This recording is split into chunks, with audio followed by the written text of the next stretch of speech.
बहुत ही दिन पहले की बात है।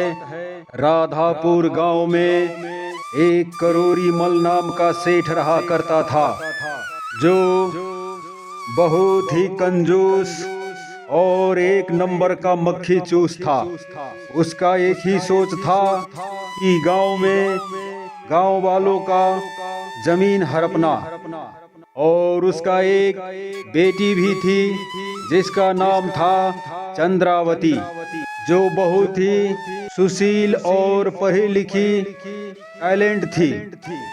हे भगवान, मैं आपको नित दिन पूजा करता हूँ, इसलिए वो आपको मालूम है हम पर इसी तरह कृपा बनाए रखना भगवान। और हाँ, गांव का सभी लोगों पर कर्ज का बोझ बनाए रखना, ताकि ये लोग हमें भूल न जाए।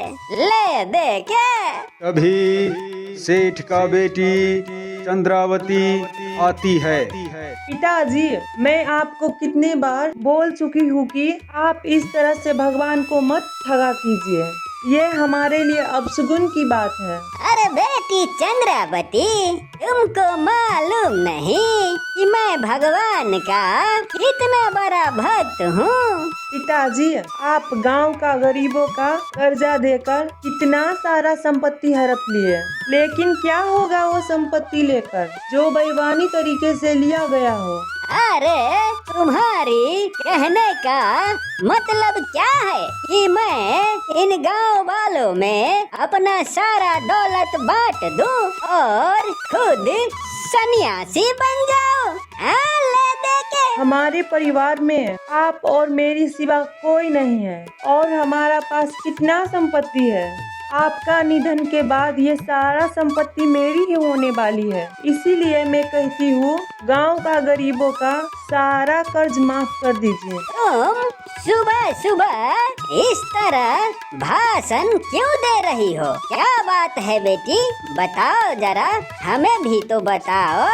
देखिए पिताजी, आपका कंजूसीपन की वजह से कोई भी गांव का लोग हमसे बात नहीं करता है। और हाँ पिताजी, मुझे कुछ पैसा चाहिए, मेरी सहेली का शादी है।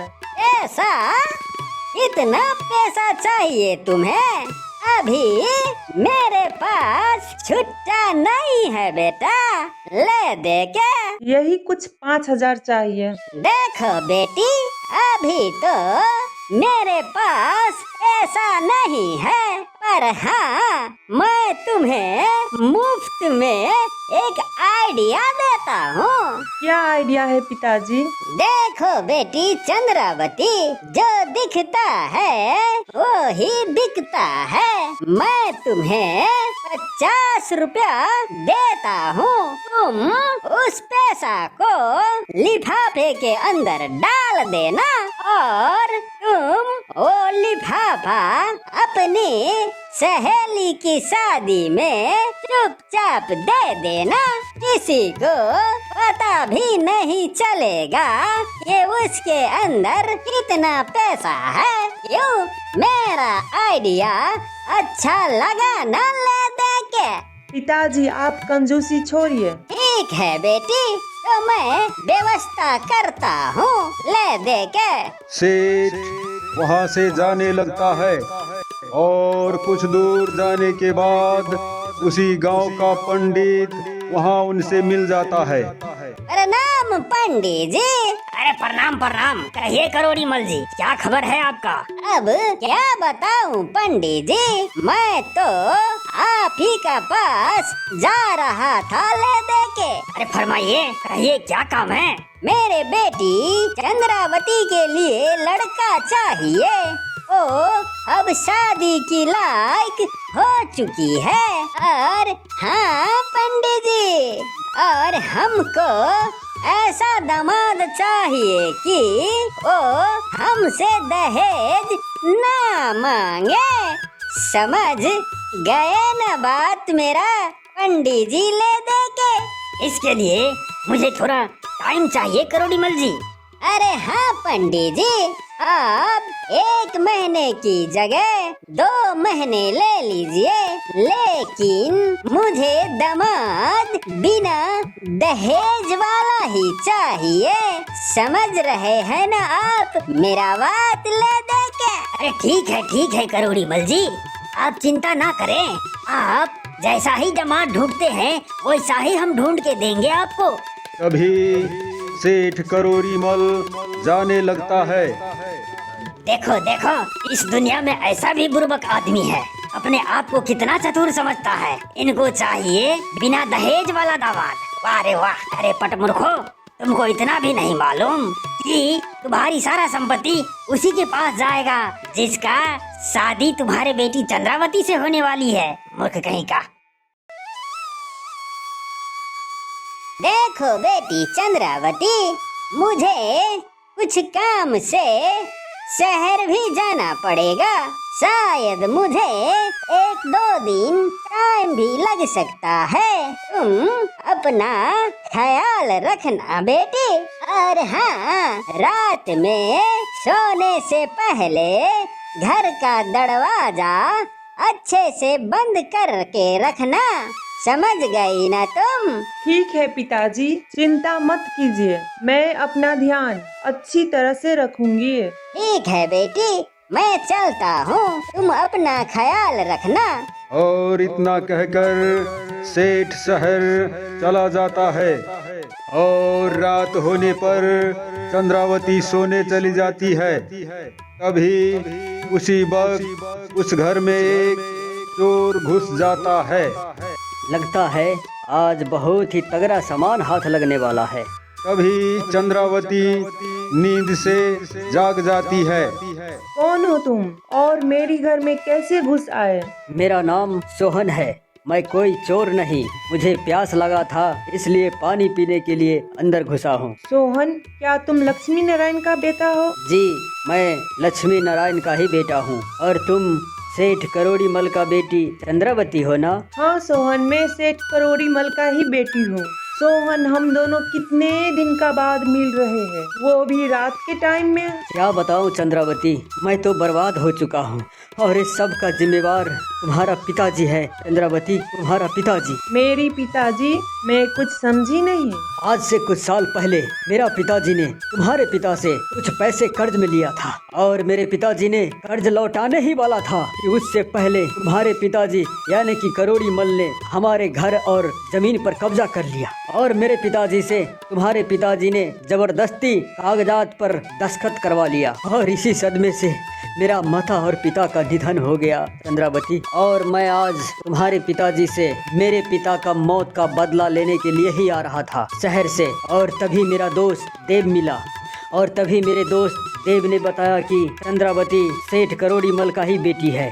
और हाँ, उसी ने बताया कि आज चंद्रावती घर पर अकेली है, इसीलिए मैं तुम्हारे घर में चोरों की भांति घुसा हूँ। देखो सोहन, तुम्हारा बात सुन के मैं बहुत दुखी हूँ, लेकिन जो हुआ उसे भूल जाओ। और हाँ, मैं वादा करती हूँ तुम्हें इस घर का दामाद बना के ही रहूंगी। अब तो खुश हो जाओ मेरी खातिर। मैं कैसे भूल जाऊँ? मेरा इस दुनिया में मेरे माता और पिता के सिवा और कोई नहीं था और अब मैं किसके सहारे जीऊंगा? देखो सोहन, इसके सिवा तुम्हारे पास कोई रास्ता नहीं है।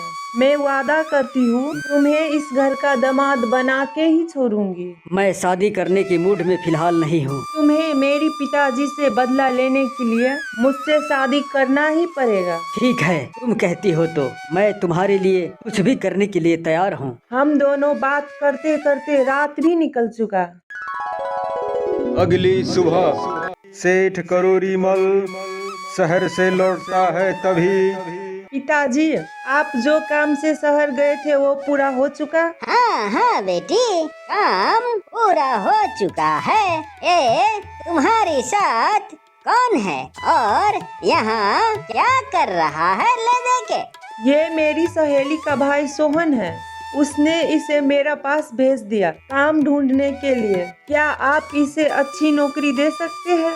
अरे तुम तो देखने में बड़े अच्छे घर के लगते हो, तो बताओ तुम क्या काम कर सकते हो, ले दे के। साहब आप जो भी काम दीजिएगा मैं कर लूँगा। तभी सेठ मन ही मन सोचता है कि इतने दिनों से मैं ऐसा ही दामाद ढूंढ रहा था, शायद भगवान ने मेरा सुन लिया, इसीलिए क्यों ना सोहन को ही इस घर का दामाद बना लिया जाए और फिर मुझे दहेज भी नहीं देना पड़ेगा, ले दे के। ठीक है, अभी फिलहाल तुम आराम करो, कल बताएंगे कि तुम्हें करना क्या है, ले दे के। ठीक है साहब, मैं फिलहाल चलता हूँ आराम करने के लिए। ठीक है, जाओ आराम करो, ले दे के। इतना सब कहकर सोहन वहाँ से चला जाता है।